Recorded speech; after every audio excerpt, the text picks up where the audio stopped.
Yo, what is up, everybody? It is I, DPX. Welcome back to another episode of the podcast, DPX Talks, for about an hour. I'm your host, DPX. I'm joined today by nobody. I was supposed to get somebody on, but I didn't. And I also kind of slacked on getting, topics. And then, but this past week, a lot of topics that I could talk about came up. So I decided I'm going to do it this week. But I slacked on getting a guest on this time, so I'm doing it by myself. And I think the reason why I haven't done too many episodes of this podcast this year is because I didn't even notice this until now, but I guess I've just been less connected to news, gaming news, movie news, TV news, all that stuff. I've just been less connected to all that than I normally am. So I paused it. I don't even really know what I was saying. I guess I was talking about, I haven't really been attached to or following news. So, I'm always thinking, there's not enough to talk about for an episode. There always is. I'm just, if I do one of these once a month, there's definitely a week where there is enough to talk about, So, yeah, I will do my best to keep this show going, because this podcast is very inconsistent, it'll be monthly, one episode a month, and then all of a sudden, there's, 6 months without a new episode, But hey, this is episode 70. Look at that. Anyways, yeah, that's that. I also got a new webcam. If you're listening on the audio, if you're listening to the audio version, that won't matter. But if you're on YouTube, this is a new webcam. So yeah, also speaking of the audio version, I don't know if I touched on this in the last episode. The last episode was the Wrestlemania recap. So I might have touched on this, but I don't know if I did. I'm now on Spotify. I'm now on Apple Podcasts. I'm now on Amazon Music. I'm on iHeartRadio. I'm on Deezer. I'm on anywhere you get your podcasts. I should be on there. So yeah, look at that. Anyways, we're going to get into this. Starting with the first topic, Mortal Kombat 1. Mortal Kombat 1 is an interesting case, It was like a soft reboot of Mortal Kombat, and I actually really liked it when it came out. I thought the game played well. I really liked the cameo system. The roster might have been the most stacked roster of the franchise, other than, I forget which one had, all the characters up to that point, Not Trilogy, the 3D one. I think it was Armageddon. I'm not, the most familiar. I love Mortal Kombat, but I'm not so familiar with, the 3D ones, That era of Mortal Kombat are a bunch of games that, I don't know much about, if I'm going to be honest. But other than that, this is, the most stacked roster for a Mortal Kombat game. I really thought that, and the guest characters I thought were so cool, I really thought Homelander, Omni-Man, and Peacemaker were such cool picks for Mortal Kombat, and even the three other, Mortal Kombat characters that they chose for DLC, I thought were really cool. Excuse me. Now, I did notice that it was very predatory. They, microtransactions and all that. The game was very monetized. I didn't like that very much. But they also released a story expansion with some new characters last year. They had the Combat Reigns DLC, and they also added in, they brought back Sector and, why am I forgetting the other one's name? Cyrax. What the hell's wrong with me? Sector and Cyrax, and they also brought back Noob, and they also introduced 3 new guest characters, the T-1000, Conan, and Ghostface. Still 3 really cool guest characters. It definitely does seem weird to, the first 3 guest characters, there's, a theme, violent comic book characters, and then for the next 3 guest characters, they're 3 very different characters, but still, I thought all that was cool. I did not play Combat Reigns or the DLC that came out last year, though.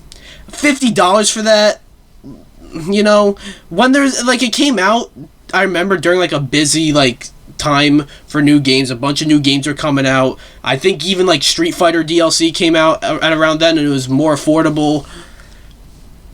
I passed up on it. I said I'll play it later. Well, Mortal Kombat 1 has kind of dipped in quality. I haven't really played it recently, but it's official that the game will now be receiving no more updates, no new story content, no new characters, and that's a real shame, as we got an announcement of Mortal Kombat 1 Definitive Edition, which has all the DLC and all the characters and all that. Telling you it's the end. This comes to us from IGN. The headline is, confirmed, Mortal Kombat 1 won't get any more DLC characters or story chapters as NetherRealm needs to shift focus to the next project. And I'll talk about that in a little bit. But Warner Bros. Has informed what Mortal Kombat fans feared after the recent launch of the Definitive Edition. No new DLC characters or story chapters will be released for the game. Mortal Kombat 1 has sold 5 million copies, with the franchise now up to 100 million. Mortal Kombat 11 became... Okay, I'm just gonna... That's not important. In a tweet on the official Mortal Kombat social media account, Warner Bros. Acknowledged the disappointment the news will cause players. Quote, but our team at NetherRealm needs to shift focus to the next project in order to make it as great as we possibly can.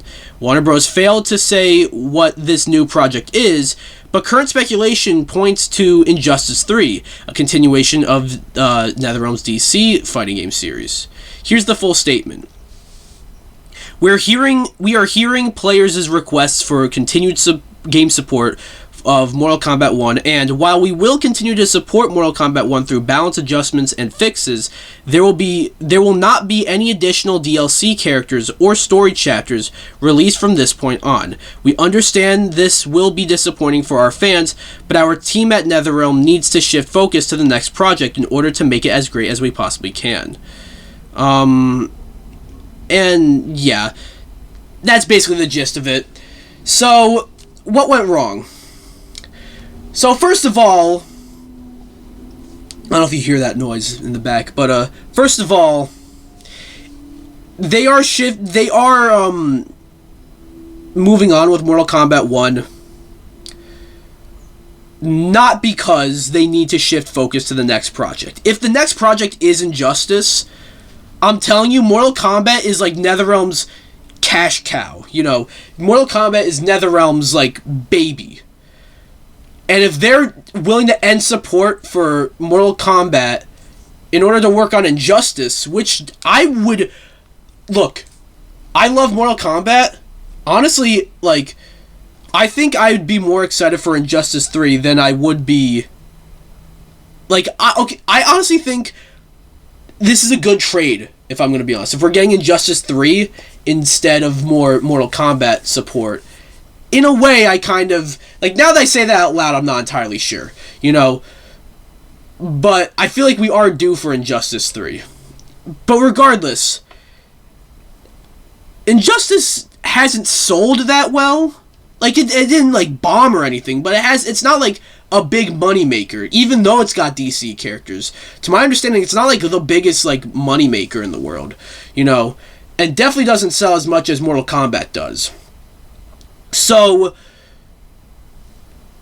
it is a little odd to me that Warner Bros. Is like, okay, NetherRealm, stop all your like content support for Mortal Kombat, shift it over to Injustice. That does not seem right to me, you know. The second thing is, there was gonna be more content for this game. Like, there were more characters, more story content in development, like more cameos in development, you know, and they pulled the plug on it.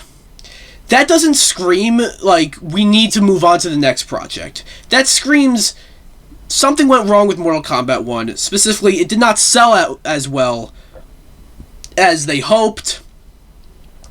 And also Warner Bros. Is in a bit of a predicament right now.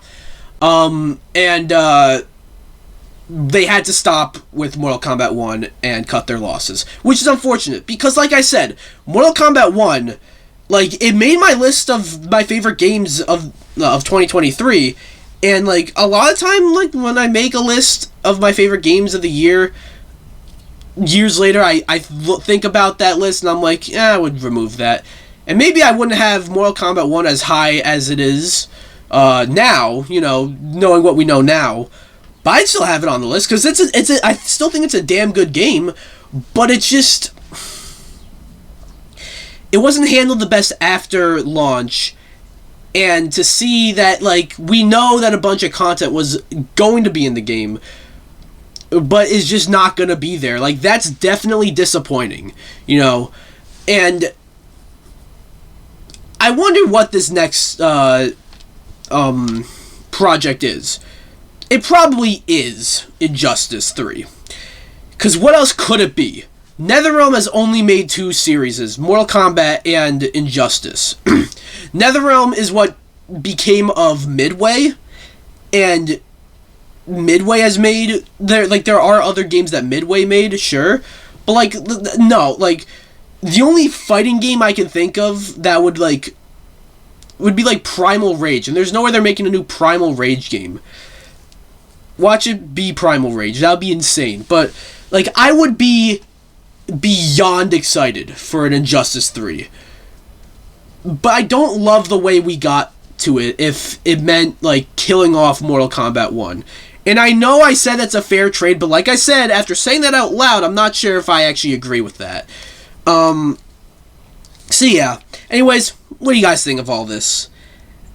Anyways, as for other content, as for another topic, I have, like, a quick little topic. I don't know if I have much to say about this, but, Stellar Blade was a game that came out last year that I really liked.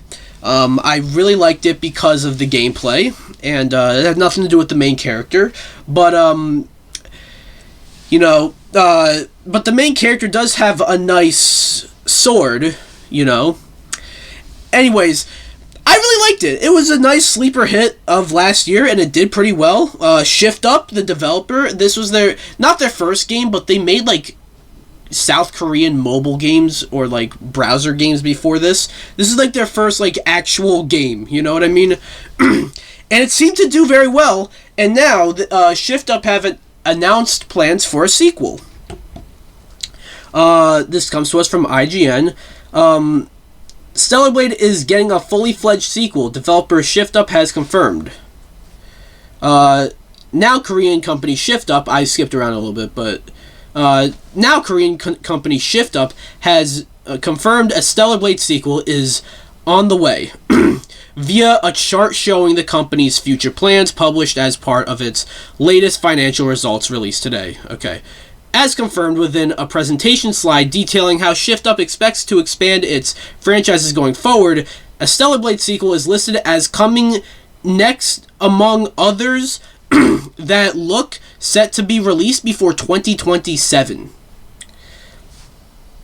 Before the sequel arrives, there's mention of a platform expansion for Stellar Blade. This likely just refers to the game's upcoming PC version, which is set to arrive on June 11th, okay? The development period before 2027 will also include the launch of Shift Up's mysterious Project Witches, a new multi-platform action RPG that's still yet to be fully revealed. Okay.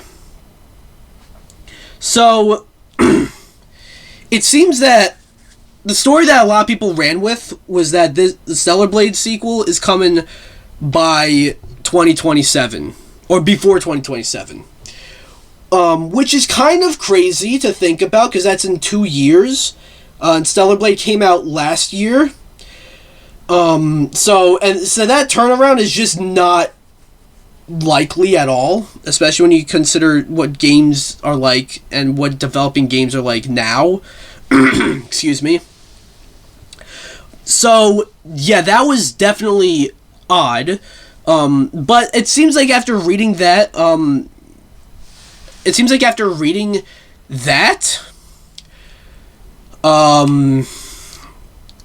it kind of puts it into perspective. It's not coming out before 2027. It comes out after the stuff that they have planned before 2027. Not much to say here. I'm interested to see what a sequel to Stellar Blade looks like, because Stellar Blade, like I said, is a great game, and there's definitely room for a sequel. I want to see how they improve upon the combat, because I thought the combat was great, and like I don't really even have any issues with it. But I'm just willing to see how they will improve upon that. So yeah, not much to say here, but I was just wanted to mention that because it's actually a W. So yeah. The next topic we got is Street Fighter. Do you guys know that they're making a Street Fighter movie? I did know this, right? Like, they announced this, like, a couple years ago, but it's kind of been a thing that I've known about in the back of my mind, but I'll keep forgetting about it, because very slowly are we finding out more and more. But we did find out some information this week. Apparently it's set to come out next year, which I don't think it actually will, if they're just... because they got some actors in talks. Excuse me, I'm sorry. They got some actors in talks to play certain characters in the new Street Fighter movie. And there are 4 interesting names. 2 people I'm not familiar with, but 2 people I definitely am familiar with. This comes to us from IGN. I don't mean to just use IGN as a source today, but, you know, they are here, and I do just happen to click on them. So, live-action Street Fighter movie, here are the names that are in talks. Roman Reigns, like from WWE. We got Jason Momoa, Noah Centineo, and Andrew Koji, all in talks to join the cast. Now, obviously, I'm familiar with Jason Momoa, and I'm also familiar with Roman Reigns. Not so familiar with the other 2. Legendary Pictures' live-action Street Fighter movie is reportedly considering 4 big names as it kicks off the search for its cast.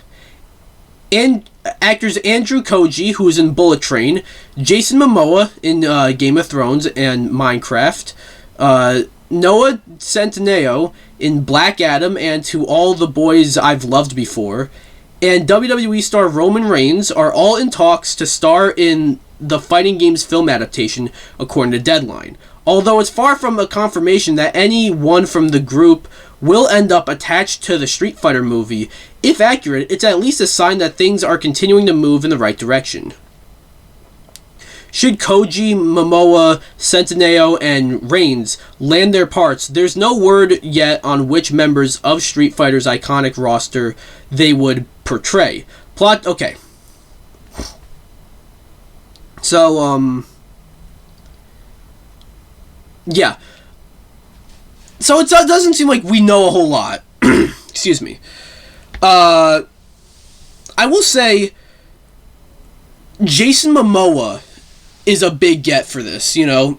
He was already in a video game adaptation in Minecraft, but I'd say this is a pretty big get for a Street Fighter movie. I'm not entirely sure who he can play. I did hear rumors that he's in talks to play Blanca, which is interesting. Roman Reigns is the one that stands out to me because he's not really like a Hollywood actor. I think he shot like a couple of movies, but his claim to fame is the WWE wrestler, you know. And he was a big draw for them. He made them a lot of money. He was their champion for 4 years straight, you know. So I think, and I actually do think there's a lot of crossover between fans of wrestling and fans of Street Fighter. I mean, look at me. I actually have a wrestling-related topic later on. So, I'd say Roman Reigns, getting him on, like, when it comes to trying to bring people to this movie, getting someone like Roman Reigns in the movie, I'd say is not a bad move. When you consider, like, you know, he's a big name in wrestling. I'm sure people outside of people who don't know wrestling probably have heard of Roman Reigns. And also, like I said, there's overlap between between wrestling fans and Street Fighter fans. Now, for people who are worried about his acting ability, like, yes, it's wrestling, it's a bit different, but there are times where he's acting and he's really good. He's a really good actor. You know, when, like, in the context of wrestling, you know, it could be him being on the big screen is and a movie like this is big. It's a Street Fighter movie, you know? Like, Street Fighter's got a lot of name value. You know, the Street Fighter 6 right now is going crazy. They just had their their 8th DLC character, and they're probably not done. So Street Fighter's big right now. So this could be a breakout role for Roman Reigns. And if that doesn't work out for him, he'll still have WWE, you know? But then we got excuse me. Then we got Noah Centineo and Andrew Koji. Alright, so I'm looking at Andrew Koji and Noah Centineo. Andrew Koji, probably Ryu. He's probably playing Ryu. And Noah Centineo is probably playing Ken. You know, he's not blonde, you know. He's got to dye his hair blonde. But other than that, I think you're good right there. The rumor is that Jason Momoa is in talks to play Blanca, and the rumor is that Roman Reigns is in talks to play Akuma. So interesting right there, and I'm interested to see, like, the rest of the lineup, like, who's going to play Chun-Li. I think that's interesting. I did hear Anna Sawai from, she was in, Shogun. I still need to watch Shogun. I think, from what I've seen from her from Shogun, I think that would be a good pick. Let's see, Bison. I think you gotta get someone for Bison. I don't think anything will beat, like, whoever plays Bison will ever beat Raul Julia when he goes, like, for you, it was the most important day of your life. But for me, it was Tuesday. Like, that is iconic, and it's such a great line. It's such a bad movie. You know, the original Street Fighter is... I do have a bit of a soft spot for that movie. That movie is very fun to watch, but it's not a good movie. Like, I look at it kind of in a way where it's, like, not even so bad it's good. It's just, like, a fun movie that's just not good. You know what I mean? Like, this is... Like, it's a bad movie, but it's so much fun. Excuse me. I'm interested to see how the Street Fighter movie does. They do have an interesting cast that they're trying to put together. There's no word on, like, if any of these guys landed the roles, because they're in talks for the roles.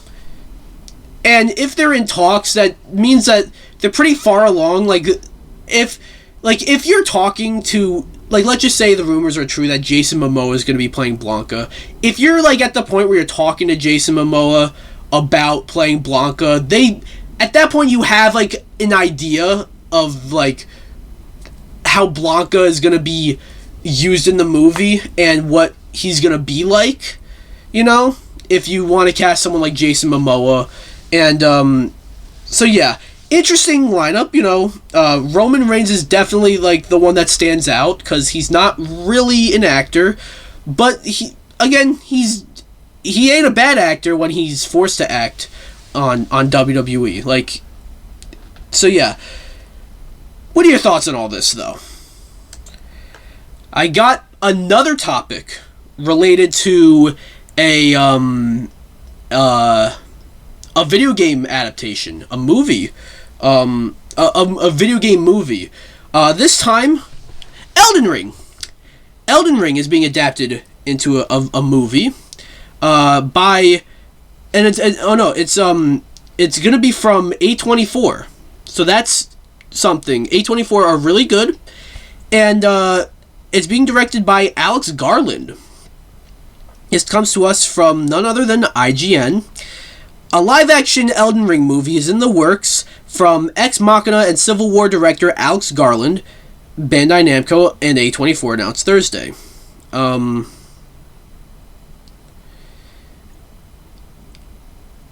So, a film based on From Software and Bandai Namco's massive RPG hit is now confirmed to have the filmmaker attached not only as director, but its writer as well.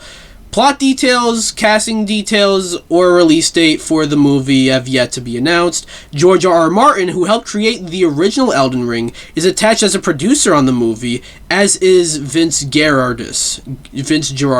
Okay. DNA's Peter Rice will also produce, along with Andrew MacDonald and Alan Reach from DNA. There's no word yet on how involved From Software or game director Hidetaka Miyazaki will be. Elden Ring should... Okay, just talking about the game Elden Ring. I don't think I have a whole lot to say here, because we don't know a whole lot. I will say, this... I'm starting to get a little... Like, I feel like I'm really starting to notice something here. Like, everyone wanted to make superhero movies, you know? Everyone wanted to make, like, I'd say even before the MCU, you know? It's still kind of during that, but, like, everyone wanted to adapt, like... They wanted to be the one to adapt Spider-Man, to adapt X-Men, to adapt Batman, Superman. You know, people tried with Wonder Woman. And I feel like video games, like, a lot of people are trying to turn video games into movies or shows. Elden Ring's not a terrible pick, but it is just one game, you know? And I feel like... I mean, it was a very popular game. It's a game that's still popular. You know, it's getting a new spin-off, like, multiplayer game, like, really soon. And then it's getting, like, a definitive edition coming to the Switch 2 later this year. So that's big, and so Elden Ring's still a thing. I don't know, excuse me, I don't know about an Elden Ring movie, because Elden Ring, its story isn't really the strong suit. And if you're not aware, George R. R. Martin, you might have heard me mention George R. R. Martin, who is involved with the Elden Ring game, yes, he's involved, but he helped write the lore. Because if you're gonna, like, dive into the lore in Elden Ring, you might have enough material to work with for a movie, right? Because the lore in Elden Ring is kind of crazy. And yeah, George R. R. Martin did that. He helped with that. So there you go.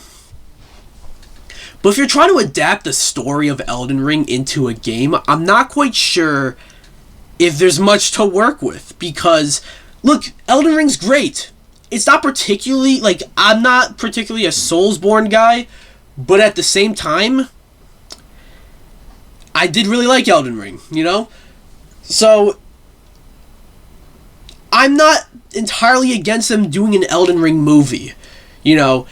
But at the same time, if you're adapting the story of Elden Ring, I'm not quite sure if that's the right move. Honestly, like, because there's so much lore in the game that isn't entirely, like, tapped into, and even the stuff that you do tap into about the lore, you kind of do it, like, on the side.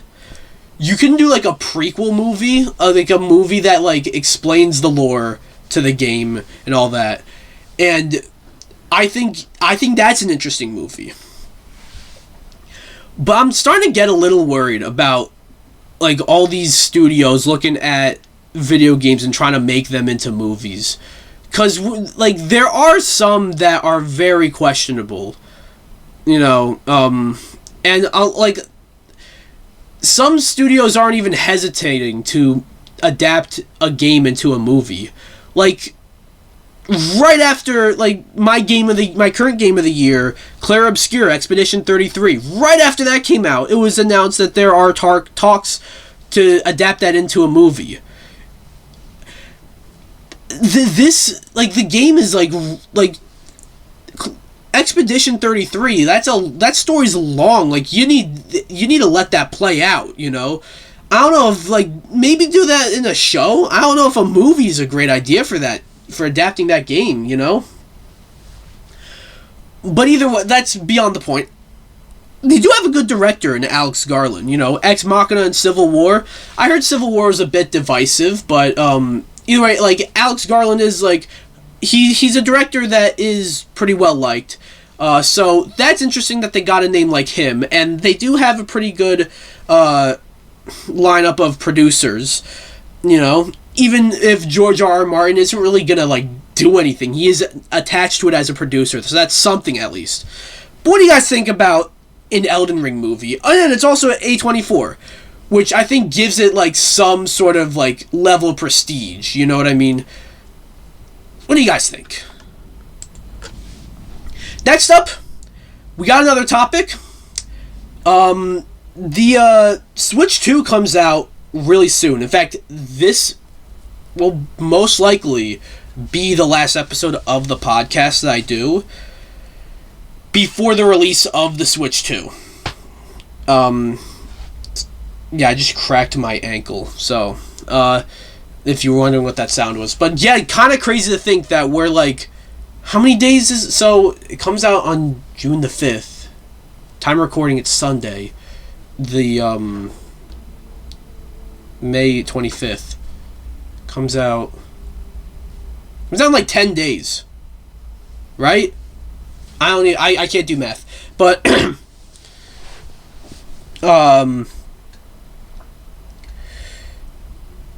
more than 10 days, I'm dumb. But anyways, rumors of a new Nintendo Direct. It's that time. A Direct will normally happen in June, you know, and normally this would be no different. That a Direct is now rumored for June. The thing is, though, Switch 2 comes out in June. Okay, we'll read this. This comes to us from comicbook.com. Next Nintendo Direct reportedly happening very soon. Nintendo fans already have a lot to look forward to the next few weeks, and it seems like they're going to be even more. It seems like there's going to be even more to celebrate. If rumors are to be believed, a new Nintendo Direct will be happening in the very near future. According to Pedro Henrique Lipe, long name, sorry if I mispronounced that, better known as the leaker PH Brazil. Okay, fuck you for making me have to say the full name, okay? A Nintendo Direct will take place either during the week of the Nintendo Switch 2 or the week after. Unfortunately, the leaker did not offer any details about what will be shown. However, we probably have some idea what to expect based on what we already know. So yeah, blah blah blah. So, first of all, I cannot see them doing it the week of the Switch 2. That would be crazy if they did that. Right? I could see them doing it, like, the week after, though. You know, especially since the week the Switch 2 comes out, that's when, like, Summer Games Fest is, and that's when, like, then the Xbox Showcase, and so I just can't see them doing that. I can see them doing it the week after, though. And, yeah.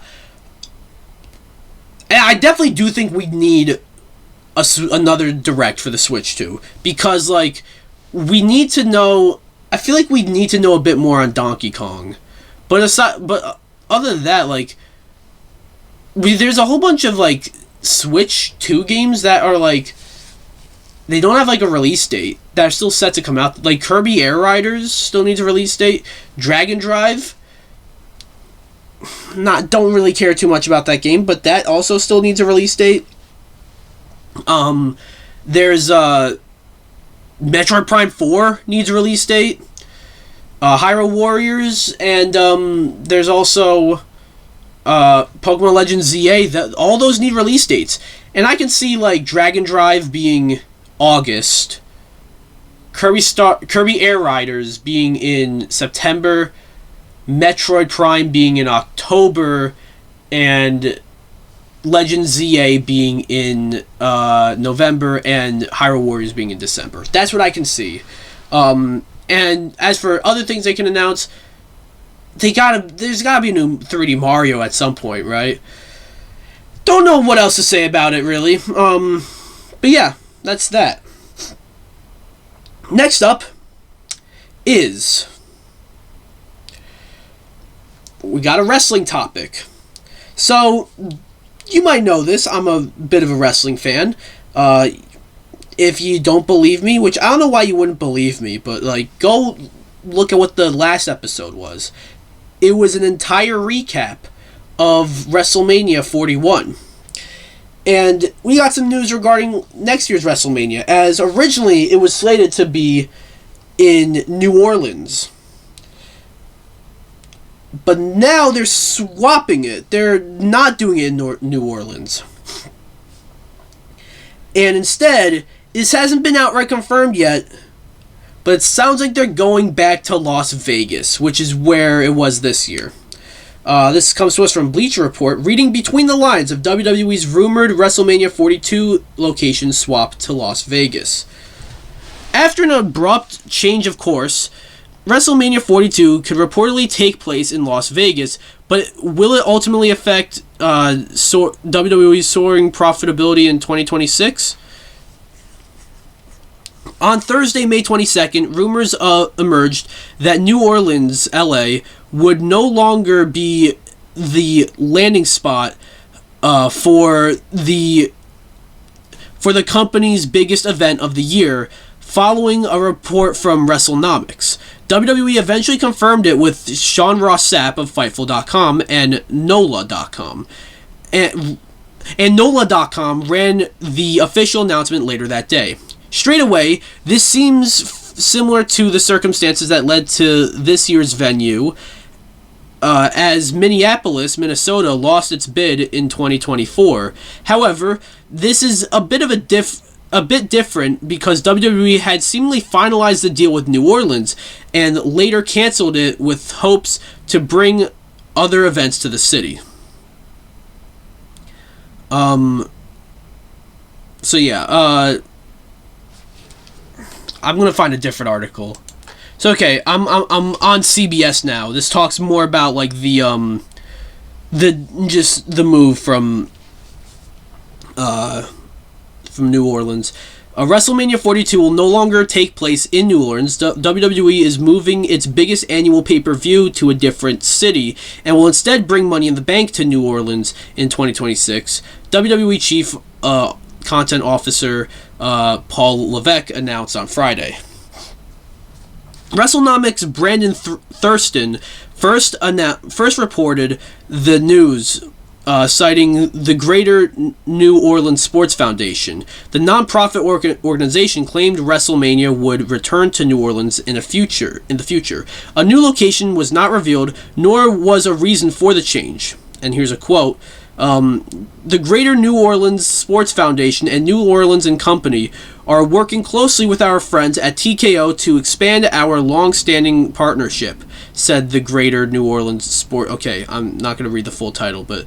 which will include UFC 318 on July 19th, 2025, blah, blah, blah, blah, blah. Okay. So that's how they're changing. They're not going to New Orleans. Instead, they're like, it's all but confirmed that they're going back to Vegas. Now, I have opinions on this. There have been times where like the same event has been held at the in the same city, in the same arena 2 years in a row. That's happened with WrestleMania before. So people acting like... There are people acting like this is death, you know. People are saying like, oh, TKO is killing WWE because of this. And it's like, you guys need to calm down. This isn't the end of the world. They held a big event in a city, in a stadium that's in a big city. And they're doing the exact same thing again next year, in the exact same stadium, in the exact same city. It's not the end of the world.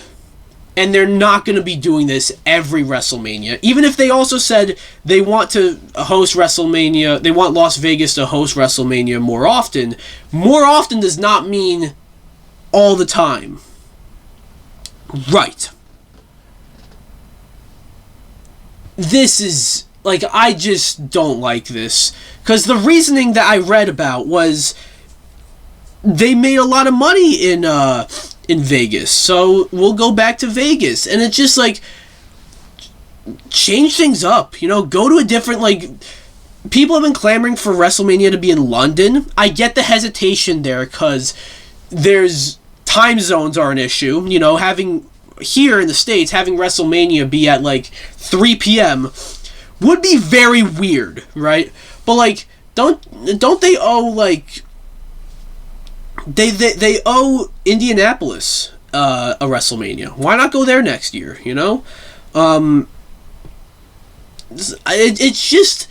And it's like money talks. And that's like kind of annoying. Because they're doing it because of money reasons, you know? And apparently also some TKO execs live in Vegas. Like, they... So it's just an easier commute for them. Which I guess is understandable, but it's also like, I don't know. If they end up in Vegas again, it's not the end of the world. They're in a big city 2 years in a row. Oh well. You know, but it's like, it kind of just feels like, it almost feels lazy that they're like, well, we can't go to New Orleans next year. We'll just go back to Vegas. We'll have the same venue. We'll, like, have the same set. Like, they better not have the same set, because that would just, like, you know, get, like, a new setting, you know. But, whatever. It doesn't matter that much. What do you guys think, though? Anyways, moving on to the next topic.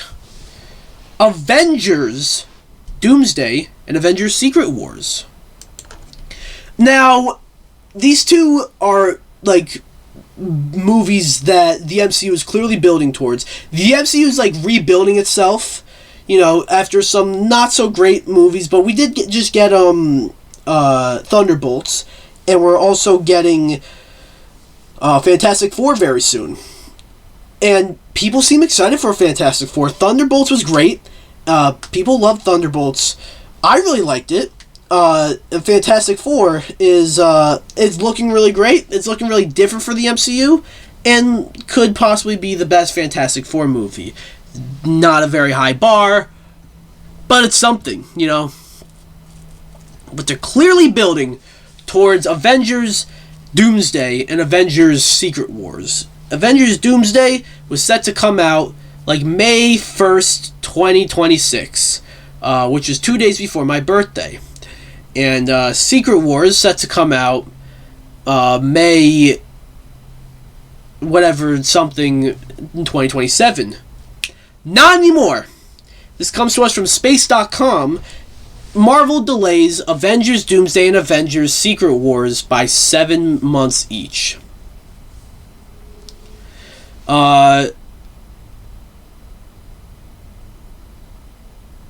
As revealed by Disney on Thursday afternoon, Doomsday, starring Robert Downey Jr. as the villainous Victor Von Doom, will be pushed into next year's holiday season and arrives on December 18th, 2026, a little more than several months from its earlier intended launch date of May 1st, 2026. Likewise, Avengers Secret Wars will be taken off its initial spring showcase of May 7th, 2027, and given a frosty drop date of December 17th, 2027. And in a late spring cleanup operation amid the clutter of unrealized Marvel projects, Disney also wiped off some of its slugged-in release dates for Untitled Marvel and Untitled Disney features that fans could only speculate by removing ambiguous calendar spots. Okay. So, they were delayed. And, yeah. It is unfortunate. First of all, like, Marvel always releases a movie, or like normally releases a movie. Sorry about that. Normally releases a movie in the beginning of May. My birthday's the beginning of May, so it's always like, oh, it's a new Marvel movie for my birthday. Look at that. And now they fucking did it. They did it to me. You're taking it away from me.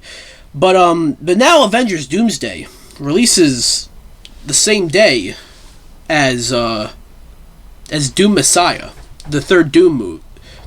Doom. I said Doom. The third Dune movie. And that's interesting. One of them's gonna move, because that's two movies competing with each other with the same audience. Now, I'm not entirely sure why they delayed this, right?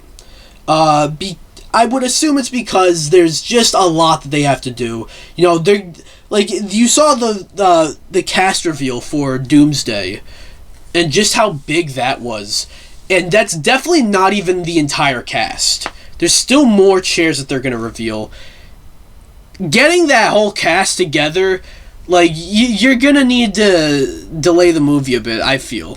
And obviously, you delay Doomsday, you're probably going to delay Secret Wars, right? You know? So sorry, I paused it. I kind of forgot where it was. I think I was talking about the fact that they have a big cast.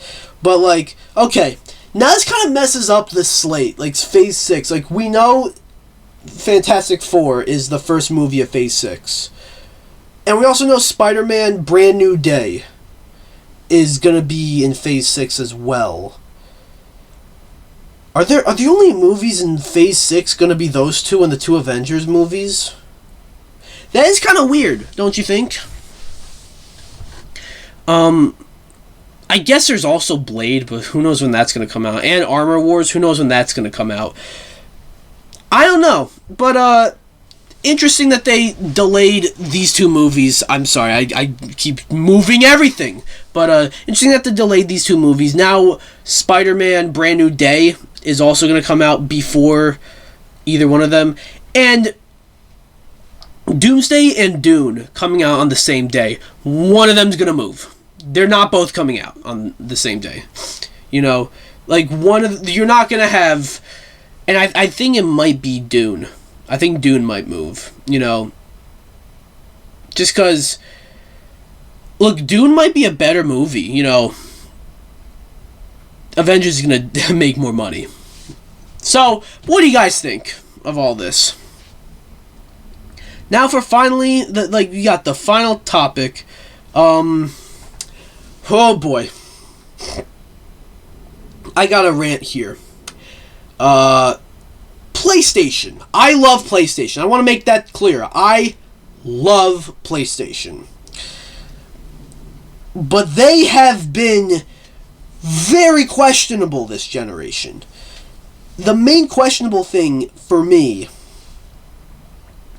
is their pivot to live service games, which I never understood.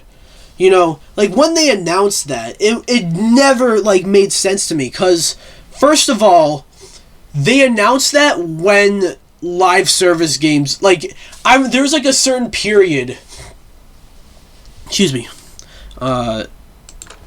there's, like, a certain period in, like, 2023, I remember, where so many live service games were shutting down. It's like, this one's shutting down, and this one's shutting down, and this one is shutting down. And then Sony announces that they're going to pivot to live service games. So that is odd. The other odd thing is that they also were like, live service games, you know, they're designed to have the player continuously play that game, you know, and basically only play that. So by Sony making multiple live service games, you're competing with yourself. You know, a new live service game that's coming out to compete with Fortnite and Overwatch. Overwatch kind of, when's the last time you heard about Overwatch? So Fortnite and Marvel Rivals and you know, Rainbow Six Siege and Valorant, you know. But, like, you have Helldivers, which I actually really liked Helldivers. That's like a rare W. We got Helldivers and Concord competing with each other. And look how well Concord did. Well, then their next, get into that in a minute, but their next live service game is Bungie's very own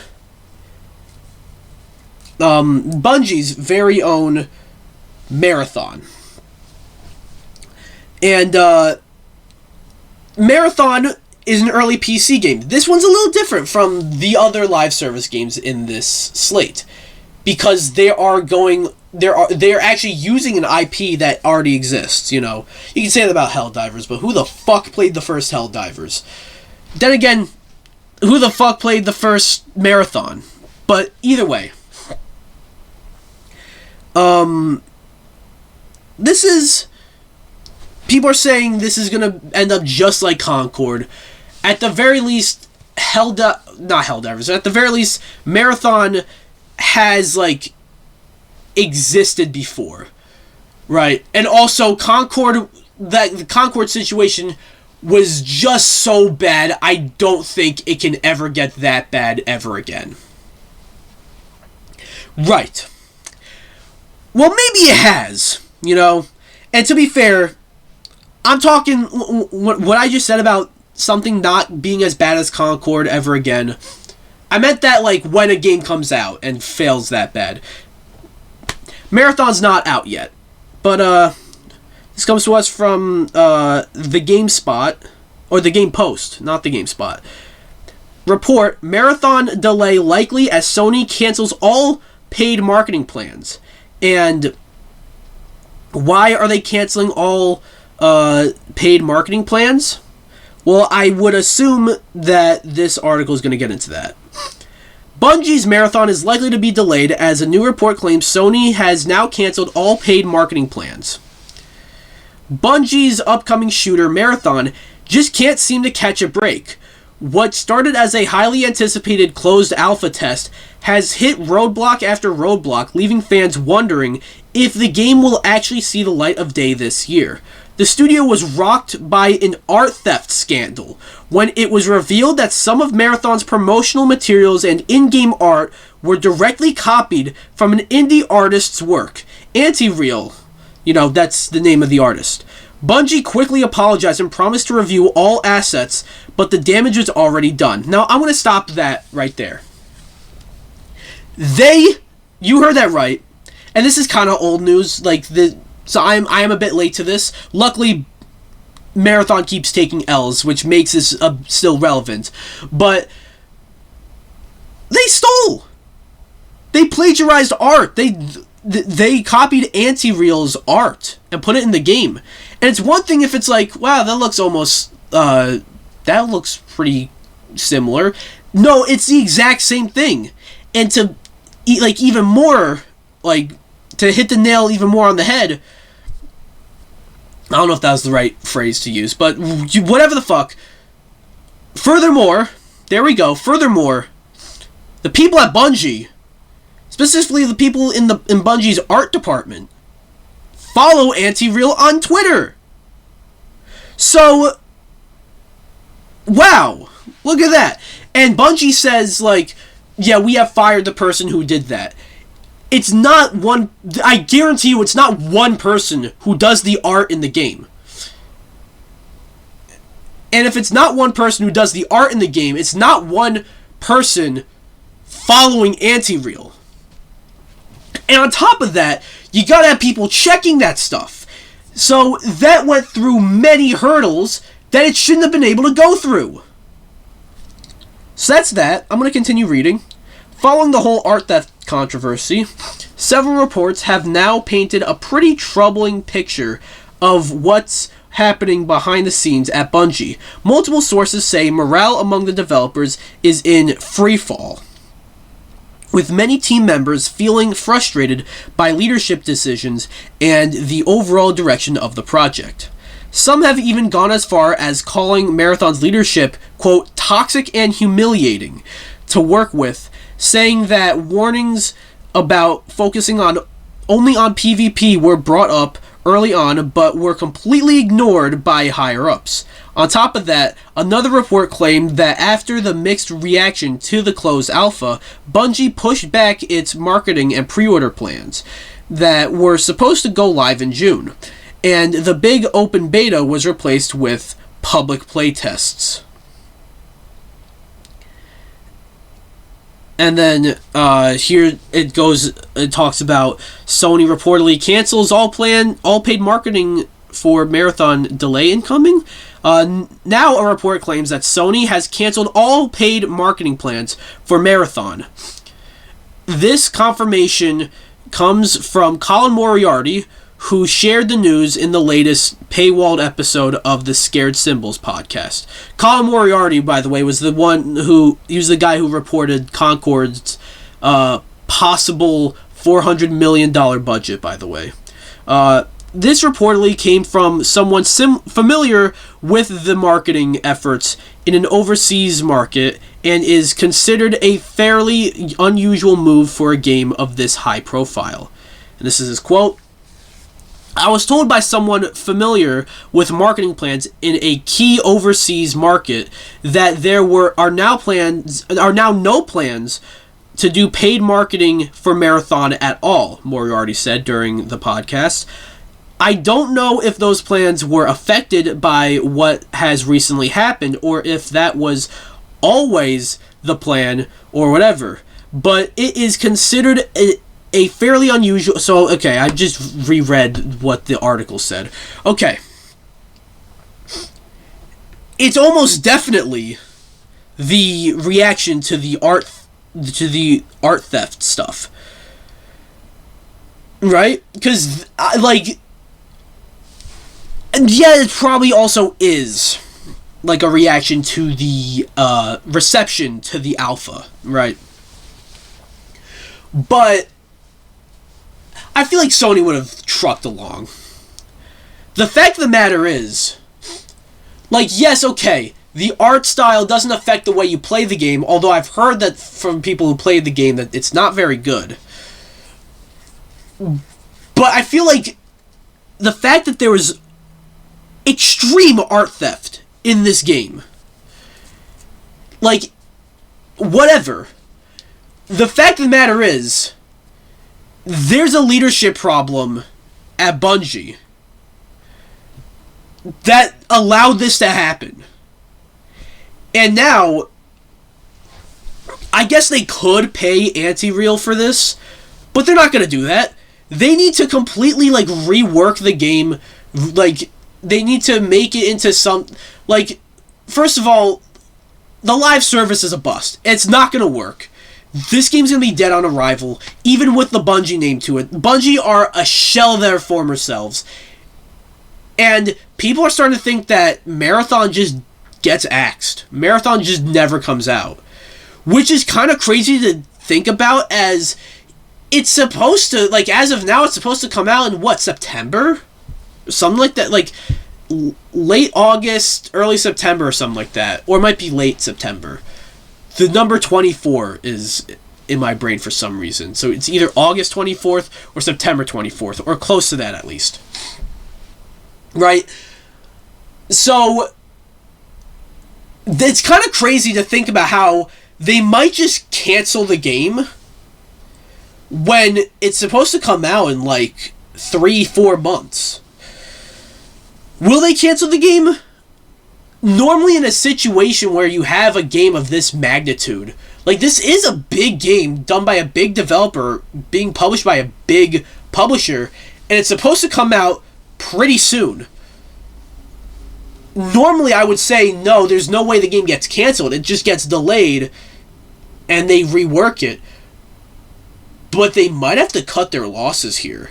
I'm not saying that they are going to cancel it, but I think it's a higher likelihood that they will cancel this game than most situations like this. Because even if it wasn't for the art thief, or if it wasn't for the stolen art, I'm not entirely sure how this game succeeds. It has the Bungie name. you can even say it has the Marathon name, even though I did mention that, Marathon does have some name value. It really doesn't. I'll say I did not know that Marathon existed before learning about this game. Right? I don't know what you do. I don't know what happens with this game. It definitely doesn't come out this year. If they canceled all their marketing plans, no fucking way it comes out this year. So that's that. We're not done, though. Because I mentioned, the reason why I talked about the fact that Sony has a whole pivot, a whole slate of live service games. Yeah, it was sort of like to segue into talking about I already forgot what it's called, Marathon. But it's also because that's not the only live service game that they have in the works, as they also have another game called Fairgames, coming from Push Square. PS5 PC live service Fairgames is a, quote, super clunky cross between Fortnite and The Division. And I think this is like after they played it. Fairgames, fairly known as Fair Game Dollar, the S was a dollar sign, of course, was announced along Sony's disastrous first-person shooter Concord. Okay, yeah. However, we recently heard that the developer Haven Studios' founder Jade Raymond, a Ubisoft veteran who played a pivotal role in the early success of Assassin's Creed, had departed the company following a round of bad feedback. And now, courtesy of the latest episode of PlayStation podcast Sacred Symbols, there it is again, most information about the project is beginning to trickle out. Apparently the pre-alpha was distributed via PSN under the name Project Hearts, enabling a small number of participants to go hands-on with the game. According to one of those people, it's a, quote, battle royale cross with an extraction shooter, with elements of both Fortnite and The Division present. Okay, but this is talking about how the game is, and I read a bit more, and it's not a very good game, but yeah, I misinterpreted. So that's the report, but like the big thing that I kind of just glossed over while reading that, Jade Raymond left. Now she helped found the developer Haven, and Sony bought Haven before they even made like Fairgames is supposed to be their first game.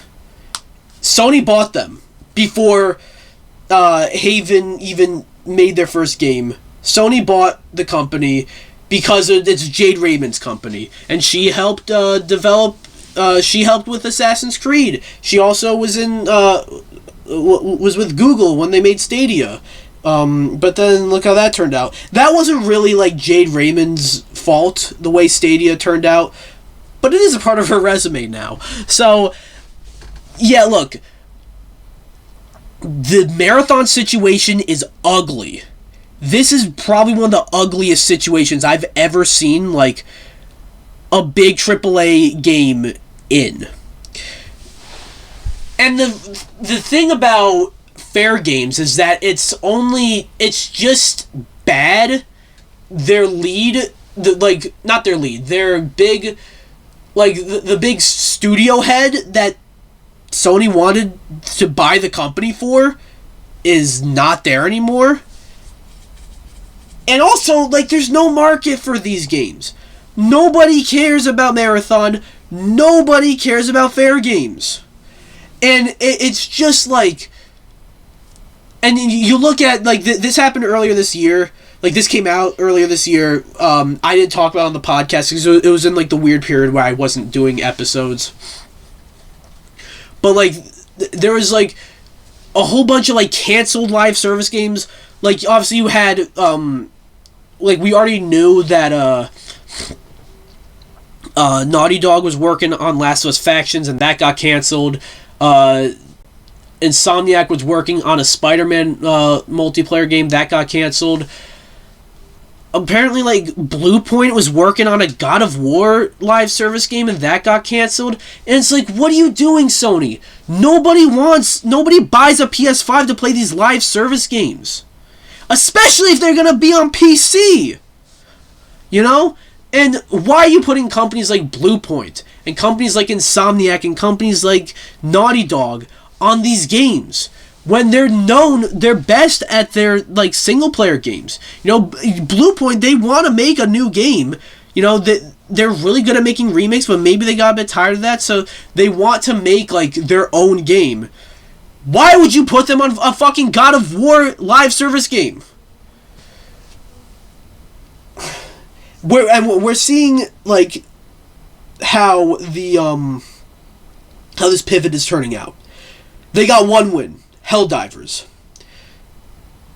But, like, they also got Concord, you know? So it's like, that's a situation where it's like, Helldivers is one step forward, Concord is like 11,000 steps back, you know? This is messy. Sony kind of, like, wasted a bunch of their devs this generation on live service games that nobody was gonna play. And the ones that, like, they were gonna play, the ones that, like, Last of Us Factions, like, that could have gotten people playing. The Spider-Man one could have gotten people playing. God of War could have gotten people playing, even though I said, like, it's dumb that Bluepoint were working on that. But God of War's got named, like, God of War is probably their biggest franchise right now. You know, so a God of War live service game, like, right there, like, that would have made money at least. They all got canceled! So no one's gonna play them! So I'm still fucking right! Anyways, this whole thing's pissing me off. I don't know what happens with Marathon, I don't know what happens with Bungie, I don't know what happens with Fairgames, I don't know what happens with Haven. They all either come out or get canceled, and then Haven probably shuts down, and Bungie completely folds into Sony. A bleak future, yet that might need to happen at this point. Anyways, that'll do it for this episode of DPX Talks for about an hour. Thank you for listening to me. If you're on SoundCloud, it's not just SoundCloud anymore. If you're on SoundCloud, Apple, Spotify, Amazon, iHeartRadio, anywhere you listen to your podcasts, go over to my YouTube channel, DPX Solo. Subscribe. I do content like this podcast. I also do, like, game reviews, movie reviews, TV reviews, top 10 lists, and I do my own solo missions. That's my own series. And I do some other stuff if I feel like it. And if you're on YouTube, go anywhere you get your podcasts from. Go follow me. Excuse me. Anyways, that'll do it for this episode of DPX Talks for about an hour. Bye-bye.